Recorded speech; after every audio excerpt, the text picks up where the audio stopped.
Voilà, c'est trop lourd. Vous avez vu, il y a le nom? De faire ce shooting photo. C'était super intéressant. Là maintenant j'ai juste qu'une seule hâte, c'est après avoir rencontré Doug, j'ai envie de lui montrer ce qu'on vaut en tant qu'équipe sur le jeu. Donc directement lancer une game. Allez les gars, c'est parti, on y va.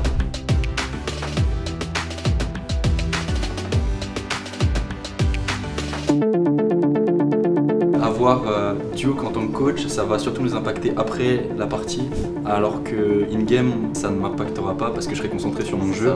On va tous être focus. On fait cover classique en early game. J'ai cleanse. On fait claquer son flash. On peut tuer, on peut tuer. On tue. Attention. Ok, c'est là. Le cyclone, tu me montres, tu me montres. Qui sont été utilisés. Et on peut la one shot, on peut la one shot, on peut la one shot. Boom. Là, vous êtes prêts, On peut pas prendre une T2 ? Ouais, je vais la prendre la win. On synchronise. Tu peux pas, on prend la winnery avec mon trade. Fin de game les gars, on joue clean, c'est Fin de game. On finit avec la wave bot.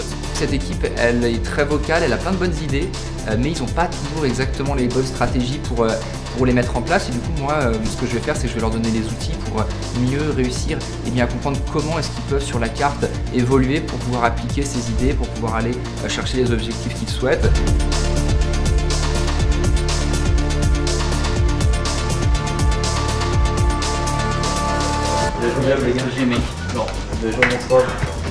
Bien joué les gars, c'était plutôt clean hein. Il y a 2-3 peut-être trucs à revoir. Du coup maintenant on va aller faire le débrief.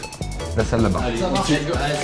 Déjà dans l'ensemble je trouve que ça se joue plutôt bien, vous avez des bonnes idées. Je pense que vous avez des bonnes idées de call, que j'ai vu des équipes LEC, même en première semaine, ils n'avaient pas des idées de play construit aussi bonnes. Ce qui manque parfois c'est plus l'exécution et comment vous allez vous synchroniser. Du coup après cette première game notamment on a revu plusieurs aspects, notamment bien jouer avec la vision, jouer avec l'information qu'on pouvait avoir dans l'occasion d'un setup de divebot où voilà, ils n'avaient pas forcément prévu toutes les situations possibles.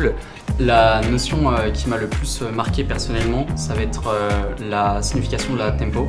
C'est-à-dire que c'est une notion qu'on va utiliser dans toutes nos parties, qui est extrêmement importante, qui est une notion majeure du jeu. Globalement, moi, ma définition très simple, la plus simple possible, c'est quelle équipe peut contrôler la rivière le premier. On a montré comment utiliser la tempo pour pouvoir faire des plays agressifs sur deux lanes. Du coup, ce qui va changer dans notre façon de jouer, c'est notre gameplay va être bien plus propre. L'expérience était extrêmement enrichissante. On a eu plein de conseils, plein d'astuces à appliquer directement dans nos games. Et je sais que pour la game de cet après-midi, on va essayer de tout donner et on va essayer d'appliquer tout ce qu'il nous a dit.